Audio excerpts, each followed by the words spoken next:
بہروپیہ بہروپیہ اصل میں سنسکرت کے بہو یعنی کہ بہت سے اور روپ پر مبنی اصطلاح ہے۔ اس سے مراد ایک اداکار یا مسخرہ یا مختلف شکلیں اور کردار بدلنے اور متعدد پیشے اپنانے والا شخص ہے۔ بہروپیہ عموماً بازار میں آ کر کسی شخص سے رقم کا مطالبہ کرتے ہیں، اور اگر وہ انکار کر دے تو شرط لگاتے ہیں کہ وہ اس سے روپ بدل کر دھوکہ دینے میں کامیاب ہو جائیں گے تو رقم ہر حالت میں ادا کرنا پڑے گی۔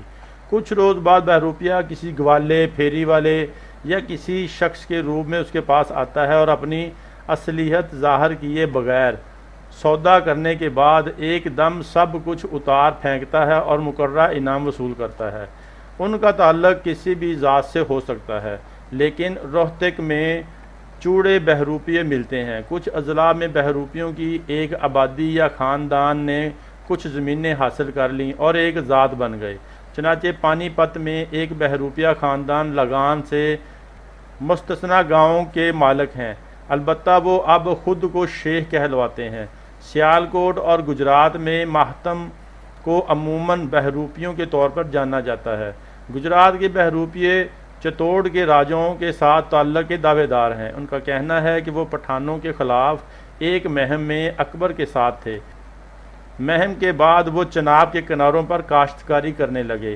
ان کے 4 قبیلے راٹھور، چوہان، بنوار، سپاوت جو آپس میں شادیاں نہیں کرتے۔ اس ضلع میں سب کے سب بہروپیے سکھ ہیں۔ دوسری جگہوں پر ان کا تعلق ہندو مت یا مسلمان مذاہب سے بھی ہے۔ بہروپیہ بھانڈ سے مختلف ہے۔ بہروپیے عموماً سیلانی ٹولوں کی صورت میں رہتے ہیں۔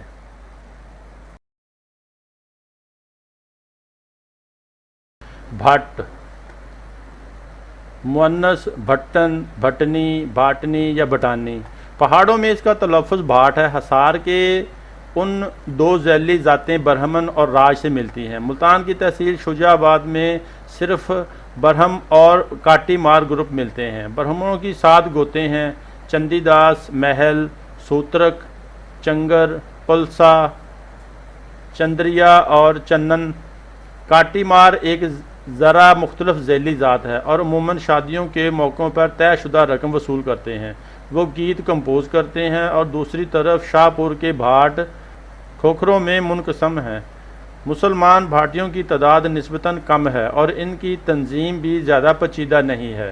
حصار میں وہ اپنے قبول اسلام کا واقعہ عالمگیر کے دور حکومت سے جوڑتے ہیں اور اب بھی مغلوں اور پیرزادوں کے ساتھ ساتھ مہاجنوں اور دیگر ہندوؤں کے لیے بھی خدمات انجام دیتے ہیں، لیکن شیخ اپنی بیٹیوں کی شادیوں پر انہیں فیس ادا کرتے ہیں۔ اسی طرح تیلی اور جلاہے بھی انہیں 8 آنے دیتے ہیں، لیکن وہ بیٹے کی پیدائش پر بھی رقم لیتے ہیں۔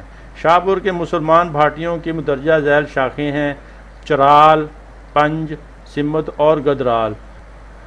صوبے کے مختلف علاقوں میں بھاٹ مختلف خدمات انجام دیتے ہیں۔ جنوب مشرقی اضلاع میں ان کو کوئی مذہبی کام نہیں سونپا جاتا، لیکن کپورتھلا اور بھاٹ منگنی کے موقع پر مبارکبادی نظمیں گاتا ہے۔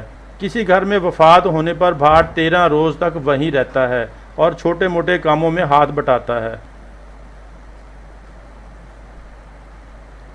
چنانچہ شاہ پور میں وہ مرنے والے کی برادری کی عورتوں کی قیادت کرتے ہوئے آہو بقا کرتی ہیں اور 1 روپیہ وصول کرتی ہیں۔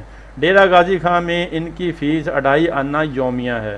یہ تمام معلومات 1882 کی ذاتوں پر لکھی گئی ایک کتاب جسے 1911 میں شائع کیا گیا سے حاصل کی گئی ہیں۔ بنگالی بنگال کا رہنے والا ایک سیلانی قبیلہ جو سانسیوں کا قرابت دار ہے، جن کے ساتھ وہ شادیاں کرتے ہیں۔ یہ کانگڑا میں ملتے ہیں۔ غالباً وہ کرمنل ٹرائلز ایکٹ لاگو ہونے کے بعد ہوشیارپور سے یہاں آئے۔ بنگالی ایک چھوٹا سا گروپ ہے، لیکن وہ مسلسل سپیروں، میدانوں کے دیگر جرائم پیشہ قبائل سے رابطہ رکھتے ہیں۔ وہ بھیک مانگ کر گزارا کرتے ہیں، سانپوں کا تماشا دکھاتے ہیں، چوری اور شکار کرتے ہیں، لیکن وہ غالباً سنگین جرائم کے عادی نہیں ہیں۔ وہ شکار کے لیے کتے پالتے ہیں اور کوئی بھی جنگلی جانور حتیٰ کہ لگڑ بگڑ بھی کھا لیتے ہیں، لیکن وہ عموماً اپنے ارد گرد کے لوگوں کے تعصبات کی بنا پر بڑا گوشت یا سور کا گوشت کھاتے ہیں۔ ایک خصوصی بنگالی آرگوت بتائی جاتی ہے جو صرف قبیلے کو ہی معلوم ہوتی ہے۔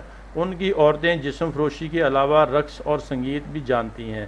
کہا جاتا ہے کہ بنگالی حضرت سخی سرور کو لکھ داتا کے طور پر خصوصی احترام دیتے ہیں اور ناصر آباد کے قریب دھرم کی کے مقام پر ان کی درگاہ پر حاضری دیتے ہیں۔ کچھ اضلاع میں کنجر اور دیگر میں سپادیا یعنی سپیرا کو بھی بنگالی کہا جاتا ہے۔ پہلی اور دوسری قسم کے بنگالیوں کا تعلق بنگال سے ہونے کی کوئی شہادت نہیں ملتی۔ یہ تمام تفصیلات 1882 کی تحقیق اور 1911 میں شائع ہونے والی کتاب سے لی گئی ہیں۔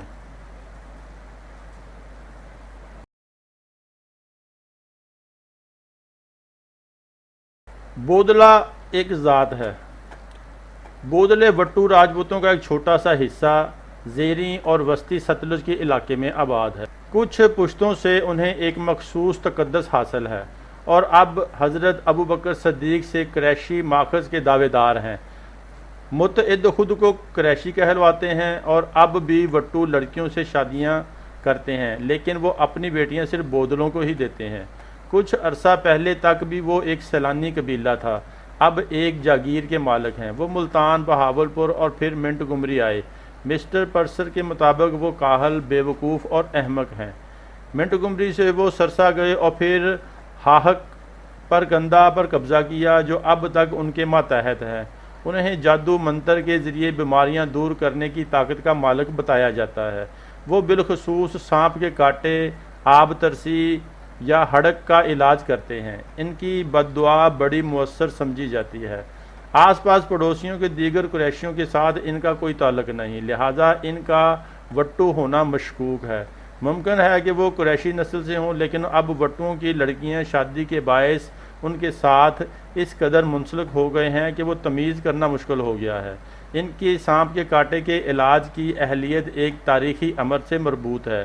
جب حضرت محمد صلی اللہ علیہ وسلم اور ان کے ساتھی حضرت ابو بکر صدیق رضی اللہ تعالیٰ عنہ نے مکہ سے مدینہ ہجرت کرتے وقت ایک غار میں پناہ لی تو حضرت ابو بکر صدیق رضی اللہ تعالیٰ عنہ نے آپ کی حفاظت کی خاطر اپنی پگڑی کے ٹکڑے کر کے مختلف کونوں، کھدروں اور سوراخوں کو بند کر دیا اور ایک سوراخ پر اپنا پاؤں رکھ دیا جس میں موجود سانپ نے ڈس لیا۔